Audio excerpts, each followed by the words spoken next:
my friends. Hope you have a couple of seconds extra because today we're going to do my shave from the very beginning to the end.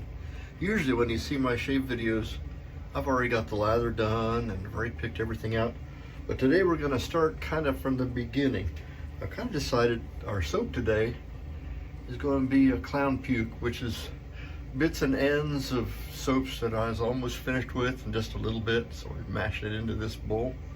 And after a while I got a pretty good amount in here, and it'll surprise you that it doesn't really matter what the fragrance of the soap was when you add it to about 10 or 15 other different ones. It all smells about the same and it's really darn good. The performance is nice also. I did pre-soak my brush a little bit though. This is an American chestnut piece of wood that I scavenged from a cabin out at the scout camp many years ago. I sent it to a friend of mine, a gray dog, who turned it, actually gave me two handles, this one and this one. Turned it out from that cabin. Kind of means a lot to me now. It's just kind of a remembering, kind of a boyhood thing. Our razor today was a gift from me from a very dear friend Sam. I later, before he gave this to me, I had gone and bought myself one. Mine's black. It's right here. So this is the Batman, I called him, and he always called his the Lightning Batman. That's because of the way it's shaped. So let's get started, shall we? What we'll do is I'll load this brush, just kind of put it in kind of a dry, well, there's a lot of water in these Badger brushes.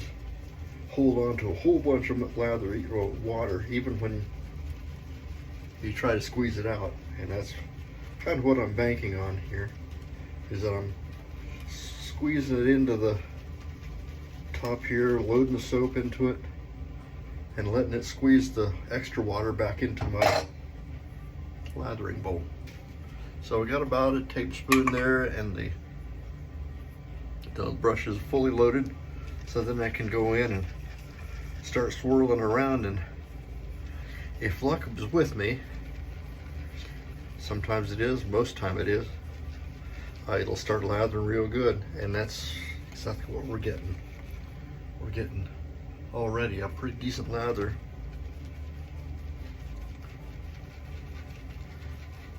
And these are odds and ends of soaps that I would have thrown away, but I didn't, or they would have gone to waste. And I'm not about wasting things. As you know, this bowl here, I sometimes will accumulate lather and just let it dry in there, and then I'll put a wet brush into it and just revive the lather and reuse it. As it is now, I got a real peaky, yogurty, beautiful lather out of that. So let's go ahead and move from there to my face preparation. Just get our face wet. Let me get a towel out. Get a shave towel. Sometimes I use a wet towel or hot wet towel. Sometimes I don't.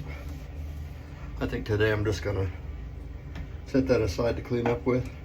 Splash a little water on and we'll go. See what this is a combination of glycerin soaps and tallow soaps all swirled together. I think that they play off each other as far as performance goes, and I think you'll have a hard time if you get enough soaps where you can get some clown puke going, or some people call it a suicide, and I don't know what other things on the shaving cadre where most of my shaves are featured. Everybody calls it clown puke, so that's kind of where I got it from. They have a rough time finding it to perform badly. This is a Kai Arts Club blade in this thing, and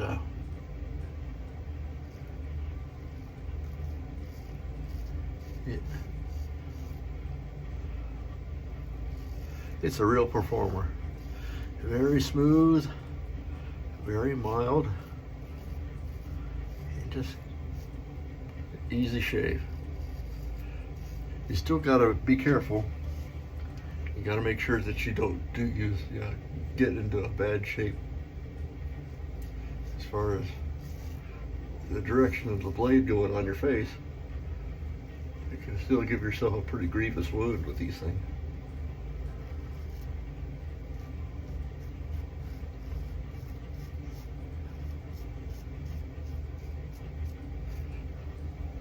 How do you decide what you're going to talk about, Rich? Well, it's a good thing you asked that question.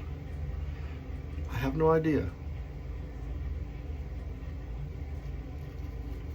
There was a sign up today. I was thinking about it.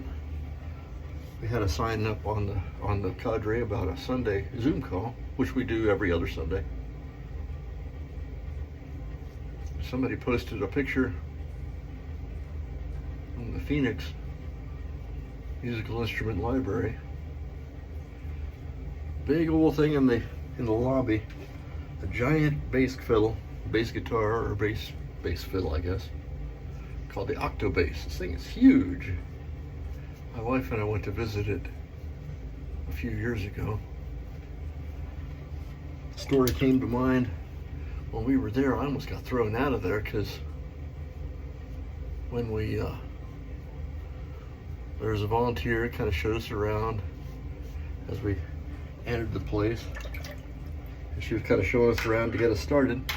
And she showed us that giant bass. And she told me, when you go to play this thing, they have those steps on the side, and then you press those levers on it, and that frets the strings. So I took that to mean when you play, that means me. So I stepped right up, walked up, plucked a few strings just to see what it sounded like. And my goodness, it caused an uproar. My wife had gone with one of our friends still in the lobby, but just kind of the other side, and left me to my own devices.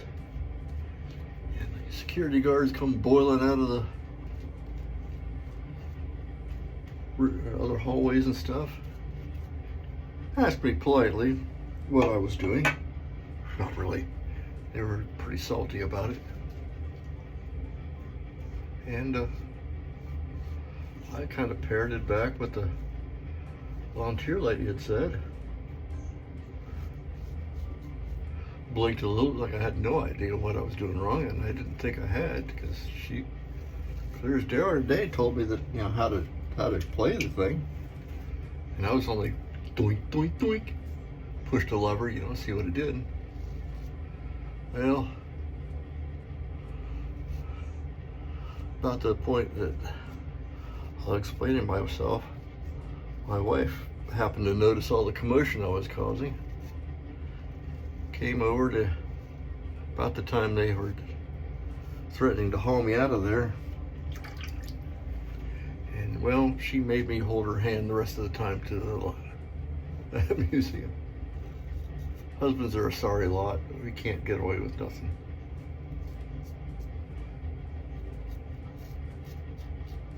When I'm done recording this, I'll go through and see if I can find a picture of it.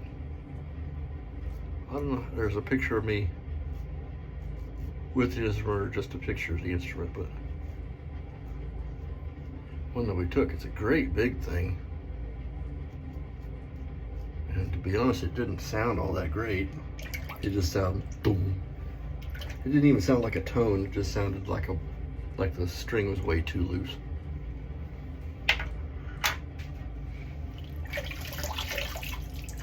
But having to hold hands through the rest of the trip to the library was onerous, because there was all kinds of things in that museum, instruments, guitars from famous people. My hero Stevie Ray Vaughan had an instrument there, and I wanted to see that pretty badly.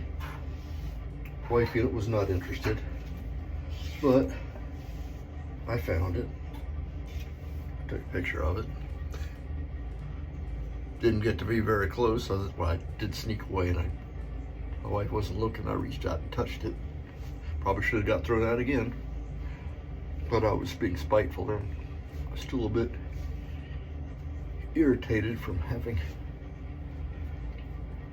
been accused of being a bad guy. It's a pretty good shave. Let's see what, I'm not even gonna do the alum. That turned out really good. Put ourselves up with a little bit of witch hazel. We got Thayer's lemon.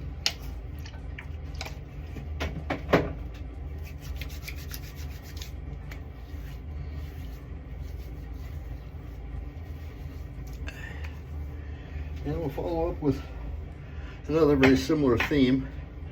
This is my Dog from Every Town Bay Rum collection. Once again, odds and ends of little pieces and parts of Bay Rum scents, samples and whatnot, poured in here, and together they have a Bay Rum that is unlike anything else I've ever had. And it's the best Bay Rum that I've ever used. So now, even if I buy a Bay Rum, I pour some of it in here. And this is what I usually will grab for when I want a Bay Rum. But that's it for today's shave. Thank you so much for indulging me and letting me jabber on a little bit. I'm Mage Rich. You'll find me at theshavingcadre.com. You might be finding it on my YouTube channel, You Safety Cat Studios. If so, if you made it this far, thank you for watching.